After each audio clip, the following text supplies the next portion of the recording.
پہلی بات یہ ہے کہ ہم نے یہ عزم کرنا ہے کہ ہمارا یہ رمضان پچھلے رمضان سے بہتر ہونا چاہیے. ایسا ہی ہے نا؟ ہمارا یہ رمضان پچھلے رمضان سے بہتر ہونا چاہیے. ہوتا کیا ہے عموماً رمضان کے شروع میں، یعنی آپ اگر اس کا کوئی گراف بنائے نا، ہمارا جو لیول ہوتا ہے کاموں کا یا ہمارا موٹیویشن کا جو لیول ہوتا ہے، اس کو آپ ایم کے بعد آتا ہے نا این کی شکل بنا سکتے ہیں. آپ این لکھتے ہیں نا، این کا مطلب کیا ہے کہ رمضان کے شروع میں ہم اوپر جا رہے ہوتے ہیں. آپ نے دیکھا ہوگا مسجدیں بھر جاتی ہیں، لوگ تراویح کے لیے آتے ہیں، ایک جوش و خروش ہوتا ہے، ایک ماحول ہوتا ہے، بڑا ایک روحانی ایک منظر محسوس ہوتا ہے. ایک پیک پہ پہنچ کے پھر ڈکلائن کی طرف آہستہ آہستہ مسجدیں خالی ہونا شروع ہو جاتی ہیں، تراویح میں لوگ کم ہونا شروع ہو جاتے ہیں، نمازوں میں لوگ کم ہونا شروع ہو جاتے ہیں نیچے کی طرف. پھر جب آخری عشرہ شروع ہوتا ہے، لیلۃ القدر کی رات ہوتی ہے، 27ویں شب ہوتی ہے، پھر ہمارا موٹیویشن کا لیول اوپر جانا شروع ہوتا ہے آہستہ آہستہ آہستہ. یہ ہماری جو عمومی کیفیت ہے وہ یہ ہے کہ شروع میں بھی ہم بہت موٹیویٹڈ ہوتے ہیں، آخر میں بھی ہم بہت موٹیویٹڈ ہوتے ہیں، لیکن بیچ کے دن ہمارے ضائع ہو جاتے ہیں. اس نشست میں ہم نے یہ کرنا ہے کہ یہ ہمارا موٹیویشن کا جو لیول ہے نا، یہ مینٹین رہے، یہ ایسے اوپر نیچے نہ ہو، اوپر ہو نیچے نہ ہو.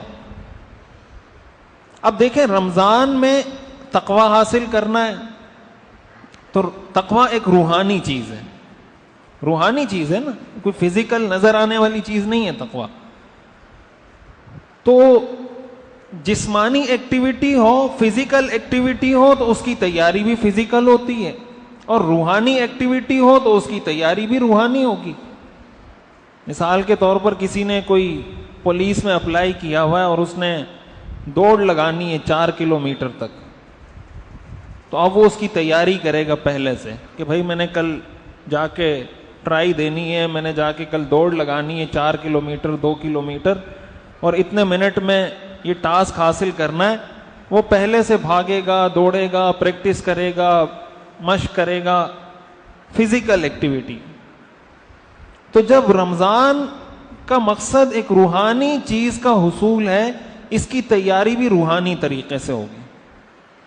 رمضان کی تیاری اس طرح نہیں ہو سکتی کہ ہم ابھی سے زیادہ کھانا شروع کر دیں کہ رمضان آ رہا ہے اب ڈبل کھانا شروع کر دو. پہلے اگر 1 روٹی کھاتے تھے اب 2 روٹیاں کھاؤ. پہلے اگر 1 کپ چائے پیتے تھے ابھی 2 کپ چائے پیو، اس لیے کہ رمضان آ رہا ہے. استقبال رمضان میں. اور نہ رمضان کا استقبال ایسے ہو سکتا ہے کہ آپ گھر میں بتیاں لگا دیں، لائٹیں لگا دیں، گھروں کو سجا دیں، مسجدوں کو سجا دیں، بھائی جناب رمضان آ رہا ہے. یہ استقبال رمضان نہیں ہوگا. استقبال رمضان کیا ہوگا کہ جس کیفیت کی یا جس نوعیت کی یہ ایکٹیویٹی ہے اس نوعیت کی تیاری آپ کر لیں. اب حضور علیہ الصلاۃ والسلام کا اسوہ حسنہ ہمارے سامنے ہے. سب سے پہلی بات حدیث میں آتا ہے جب رجب کا مہینہ آتا تھا حضور علیہ الصلاۃ والسلام یہ دعا کرتے تھے، اللہم بارک لنا فی رجب و شعبان و بلغنا رمضان. کب دعا کر رہے ہیں؟ رمضان سے 2 مہینے پہلے.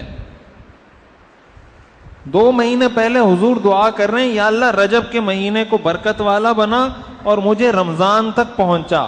میسج کیا ہے کہ رجب کے مہینے میں رمضان کی تیاری شروع ہو جانی چاہیے، اور اس تیاری کا آغاز، نقطہ آغاز، سٹارٹنگ پوائنٹ دعا ہے.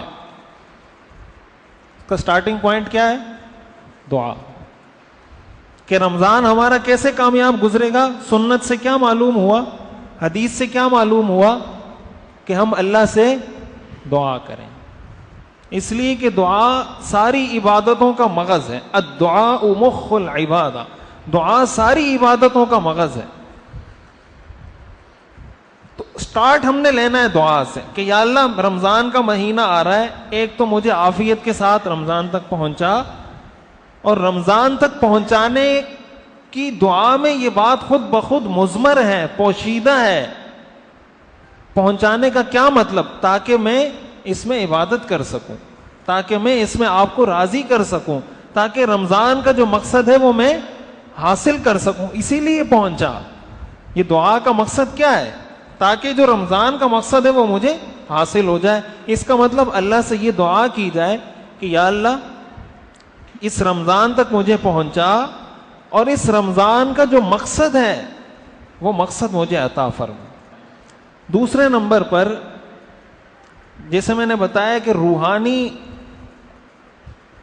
روحانی ایکٹیویٹی ہے تو تیاری بھی روحانی ہونی چاہیے۔ دیکھیں کوئی بھی کام آپ جب کرتے ہیں نا منصوبہ بندی کے ساتھ، حضور علیہ الصلاۃ والسلام کا 2 مہینے پہلے دعا کرنا ہمیں منصوبہ بندی کا میسج بھی دیتا ہے کہ اگر رمضان گزارنا ہے تو اس کے لیے کیا کرو؟ منصوبہ بندی کرو۔ اور یہ صرف رمضان میں نہیں، آپ اگر حج کی ایکٹیویٹی اٹھا کے دیکھیں، حج آپ میں سے جس نے حج کیا ہوگا ان کو پتا ہوگا کہ 9 ذی الحجہ کو عرفات میں جاتے ہیں، وقوف عرفات ہوتا ہے 9 ذی الحجہ کو، عید سے 1 دن پہلے۔ تو 9 سے پہلے جو 8 ذی الحجہ ہے، یہ 8 ذی الحجہ پورا مینا میں گزارا جاتا ہے، صرف وہاں مینا میں کوئی عبادت نہیں ہوتی۔ 8 ذی الحجہ کو پورے دن صرف نمازیں پڑھنی ہے اور مینا میں رہنا ہے بس۔ تو حضور علیہ الصلاۃ والسلام نے یہ طریقہ کیوں اختیار فرمایا؟ یہ اس لیے اختیار فرمایا کہ کل حج کا دن ہے، تو حج کے دن سے پہلے 1 دن پورا مینا میں رہ کے اپنے آپ کو تیار کر لیں، تاکہ جب 9 ذی الحجہ کو حج کا رکن اعظم ادا ہو تو پوری تیاری کے ساتھ ادا ہو۔ یہ دوسری مثال ہو گئی کہ حج کی تیاری بھی آپ پہلے سے کرتے تھے۔ تیسری مثال، حضور علیہ الصلاۃ والسلام جو اعتکاف فرماتے تھے نا، اعتکاف آپ فرماتے تھے لیلۃ القدر کی تلاش میں۔ لیلۃ القدر کی پہلے آپ نے رمضان کا پورا مہینہ اعتکاف کیا، پھر آپ نے 20 دن اعتکاف کیا، پھر آپ کو پتا چلا کہ رمضان کے آخری عشرے میں لیلۃ القدر، تو آپ نے آخری عشرے میں اعتکاف کیا۔ تو اعتکاف کیے بغیر آدمی لیلۃ القدر کی فضیلت حاصل نہیں کر سکتا کیا؟ اعتکاف کیے بغیر بھی تو آدمی لیلۃ القدر میں نماز پڑھ لے، تلاوت کر لے، صدقہ دے دے، لیلۃ القدر تو اس کو بھی حاصل ہو جائے گی۔ لیکن حضور پورا 10 دن اعتکاف کر رہے ہیں، مسجد میں بیٹھ رہے ہیں کہ کوئی کام نہیں کرنا، بس مسجد میں بیٹھنا ہے۔ کیوں؟ تاکہ لیلۃ القدر اچھے سے گزر جائے۔ یہ ہے منصوبہ بندی، یہ ہے تیاری۔ رمضان بھی آپ نے ایسے گزارا، حج بھی آپ نے ایسے کیا، لیلۃ القدر بھی آپ نے ایسے حاصل کی۔ اس میں ہمارے لیے میسج ہے کہ ہم نے بھی منصوبہ بندی کرنی ہے۔